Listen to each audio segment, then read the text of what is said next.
চাওক ৰাজনীতিত এটা কথাত মই ভাল পাইছোঁ, মোৰ এইটো ব্যক্তিগত মত, এইটো দলীয় মত নহ'ব পাৰে যে মুছলমানৰ দল বুলি কংগ্ৰেছক যি সদায় এটেক কৰি থাকে, যেনেধৰণে আমি ভোট বেংকৰ পলিটিক্স কৰোঁ বুলি কয়, আৰু এই কথাখিনি মই যোৱা সময়ছোৱাত কৈ আছিলোঁ, সেইটো ভুল কথা।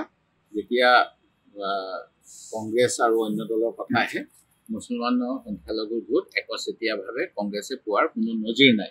তেখেতসকলে কেতিয়াবা RCPক দি দিয়ে, কেতিয়াবা CPI-MLক দি দিয়ে, কেতিয়াবা SUCIক দিয়ে, কেতিয়াবা একো নাপালে নিৰ্দলীয়ক দি দিয়ে। সেই গতিকে সংখ্যালঘু ভোটৰ ওপৰত কংগ্ৰেছৰ যিটো এটা মনোপলি বুলি আমাক এটা লেভেল লগাব বিচাৰে বিজেপিয়ে, সেই লেভেলৰ পৰা অলপ আঁতৰত আহিব পাৰিম বুলি মোৰ বিশ্বাস হৈছে। মই এইটো ভাল পাইছোঁ। কৈ দিয়ক ৰুলিং পাৰ্টীয়ে ধলাইত কি হ'ল, চিডলিত কি হ'ল, বঙাইগাঁৱত কি হ'ল, সেই গতিকে সেইবিলাকত এনেকৈ বাকযুদ্ধ কৰা উচিত নহয়। জনগণৰ যিটো ৰায় সেইটো সকলোৱে গ্ৰহণ কৰিব লাগে।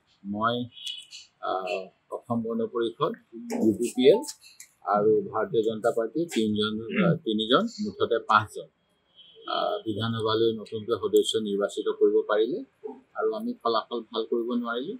নতুনকৈ নিৰ্বাচিত কেইজনকে আৰু তেখেতসকলৰ দলীয় নেতৃত্বক মই অভিনন্দন জনাইছোঁ। আৰু আমাৰ দলৰ বিপৰ্যয় হ'ল, সেই গতিকে আমি পৰ্যালোচনা কৰিম, তাৰপিছত মতামত আগবঢ়াম।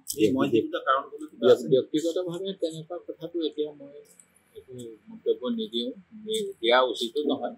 তেনেকৈ বোকা ছটিয়ালেতো সমস্যা সমাধান নহ'ব। গতিকে সেইখিনিৰ পৰা মই আঁতৰত থকাৰে সিদ্ধান্ত আছে। কিন্তু এতিয়া অখিল গগৈ বা লুৰিণ গগৈহঁতি তেওঁলোকে কিন্তু কৈছে যে কংগ্ৰেছৰ এইটো ভুল, এলায়েন্সটো ব্ৰেক কৰিব নালাগিছিলে। কৈ আছে, মই কৈছোঁ 25 তাৰিখৰ কথাখিনি। মই 26 নৱেম্বৰ যিটো আপোনাৰ 25 তাৰিখে ঘোষণা এটা হৈছিলে 25 অক্টোবৰত প্ৰাৰ্থী, মই আপোনালোকৰ 26 তাৰিখৰ মোৰ বাইকটো চাব, 25 তাৰিখৰ কথাখিনি 25 তাৰিখতে এৰিবলৈ আপোনালোকৰ মই ৰেকৰ্ডিঙত দিয়া আছে। গতিকে মই এতিয়া সেইবিলাক কথা নাপাওঁ।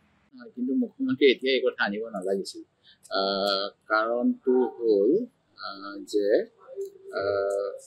আমি যদি চাওঁ তেতিয়াহ'লে দেখা পাম ইয়াৰ আগৰ নিৰ্বাচনত মুখ্যমন্ত্ৰী মহোদয়ে, আমি যেতিয়া সোণাৰী চৰাইদেউ জিলাত এজন চাহ বাগিচাৰ উচ্চ শিক্ষিত যুৱক, লেখক, অধ্যাপক সুশীল চুৰীক আমাৰ দলৰ প্ৰাৰ্থিত্ব দিছিলোঁ এটা উপ নিৰ্বাচনত, আৰু তপন গগৈ যেতিয়া লোকসভালৈ গৈছিল, আৰু তাৰ পৰৱৰ্তী সময়ত যেতিয়া ধৰ্মেশ চুকুৰ নিৰ্বাচিত হৈছিল, সেইখিনি সময়ত তেখেতৰ এই চাহ জনজাতিৰ প্ৰতি থকা মৰমটো ক'ত গৈছিল, সেই কথাটো মুখ্যমন্ত্ৰীয়ে ক'লে মই আৰু কথা ক'ব পাৰিম, কিন্তু মোৰো ক'বলৈ মন নাই। কাৰণ সেই সময়ততো গোটেই কেবিনেটখন উঠি পৰি গৈ সুশীল চুৰী ডাঙৰীয়াক হৰুৱাইছিল। তেতিয়া তেখেতৰ চাহ জনজাতিৰ প্ৰতি কিয় মৰম হোৱা নাছিল? এতিয়া যে মৰম হৈছে দিগন্ত ঘাটলৰ প্ৰতি। সেই গতিকে এনেকুৱা ধৰণৰ বোকা ছটিওৱা কথাটো কৈছোৱে, আৰু আপোনালোকে প্ৰশ্নটো সোধাৰ কাৰণে মোৰ মুখত আহি গ'ল, মনত আহি গ'ল কাৰণে যিকোনো খবৰৰ বাবে যোগাযোগ কৰক 7090173330 অথবা 70901790 নম্বৰত।